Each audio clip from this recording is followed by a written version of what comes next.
thank you for your time this morning. Hey, Kevin, what's your reaction to this now? I guess when they went over the math, it's not 125%, it's 145%, the U.S. tariffs on Chinese goods. I've been an advocate for raising it to 400% in one move to force Xi to the table, because this narrative with China is not just about tariffs.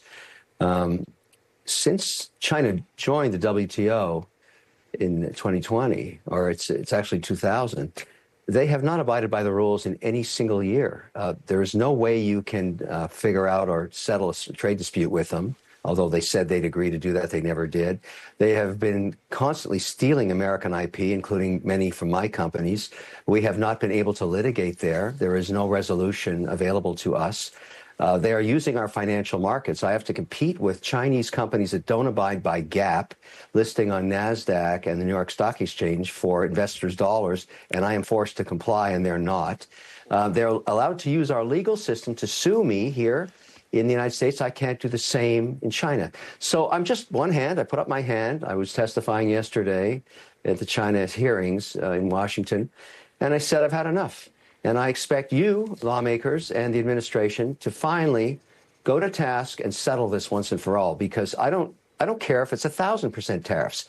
They have to come to the table now and not just settle this trade war. They need to settle all of this unbalanced situation. We need, all of us, look, I have nothing against the Chinese people. I love the Chinese people. All of their contributions to culture over the millennia is well documented. It's the government. They cheat, they steal, they don't play by the rules, and I've had enough. And so I would like this thing worked out. I don't care about the volatility. I don't care if Trump ratchets it up 25% a day. What do you mean? Wait, Kevin, what do you mean you don't care about volatility if volatility has a direct impact on us as consumers? Because we have to fix this problem once and for all. It's killing us. It's killing small business in America. It's killing large businesses. All the IP these guys steal. You go back and look at all of their technological advancements, and this is a personal estimation, you're going to find source code from American companies back 4 decades ago. These guys don't play by the rules. And administration after administration, whether it be European or American, have not dealt with this. It's enough. We've got to solve this problem. Okay. Now, if we have to squeeze Chinese heads to the wall, as I said yesterday when I was testifying, so be it. I'm willing to live with the volatility to get the long situation settled. I want to compete in China. I want to open up those markets. If what you're saying is carried out to its ultimate solution, you're talking about the fact that China, the regime, has a system in place that is able to manipulate the world, its currency, and everything else because of its totalitarian nature. Now, we can talk about what happened in 48. We can talk about what happened with Taiwan. We can talk about everything else. But Kevin, it's a reality.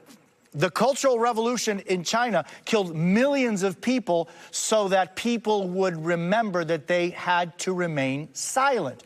What you're saying is, I've had enough with China, but you're good with it? No, you're okay with it? No. On the contrary, but what I'm asking you is, what is the solution to dealing with China, a system that systematically violates human rights, Here's how and that it works. is able to use? Well, you asked me, I'm going to tell you. You got Xi. Okay. He's the supreme leader for life. What keeps him in power? Yes. Keeping his people employed and fed. Now, when you shut down a factory, I think Janice Mackey-Ferrer just on before me, he's talked about this. When you shut down a factory, you put thousands, if not tens of thousands of people unemployed in China.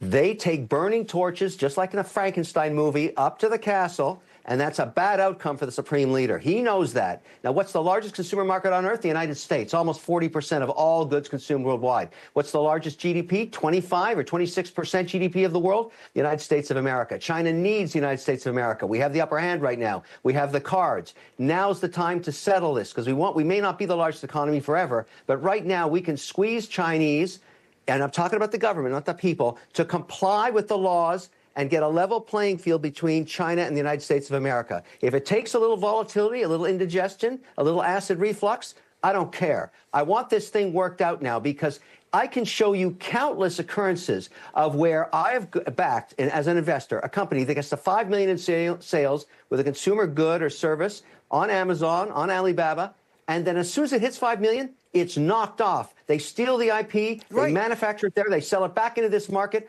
I'm not okay with it. I'm not okay with that anymore. That's the nature of the regime. So what you're calling for is a regime change in China?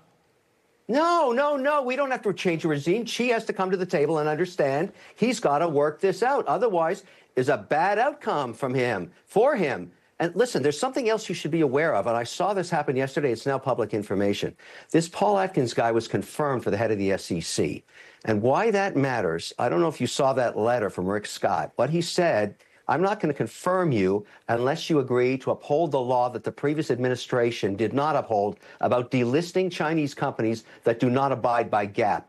There's billions of market cap right now listed on NASDAQ and NYSE companies that I have to compete with. I have to pay for the compliance costs. I have to be transparent. I have to abide by the law, and they don't. And they raise money with the same bankers I use, and I have to compete with them, and they're not being transparent. They have to get delisted. And Atkins, I guess, they must have had an agreement because he got confirmed. As soon as he gets sworn in, start delisting these Chinese companies. This law was modified to only give them 2 years to abide and actually comply, and they didn't. So delist them. Why should I have to compete with them? Let's squeeze them. Just keep going and going and going until they start complying. That's what I want. Kevin, it's an interesting perspective. I very much appreciate it. I hope we can continue our conversation. I am a big student of history, and I have been troubled by what the Maoist revolution and what has happened since then in China has meant, not only for the Chinese people and for the Uyghurs and for so many others, but also how they have, through their complete control of that system, been able to manipulate things and been able to exploit people throughout the world. Kevin, I thank you very much for being with us. Thank you. Good things to come, I think. Let's see what happens. I appreciate it. Let's go right to Capitol Hill, where there's breaking news. The House just adopted the Senate amended budget resolution.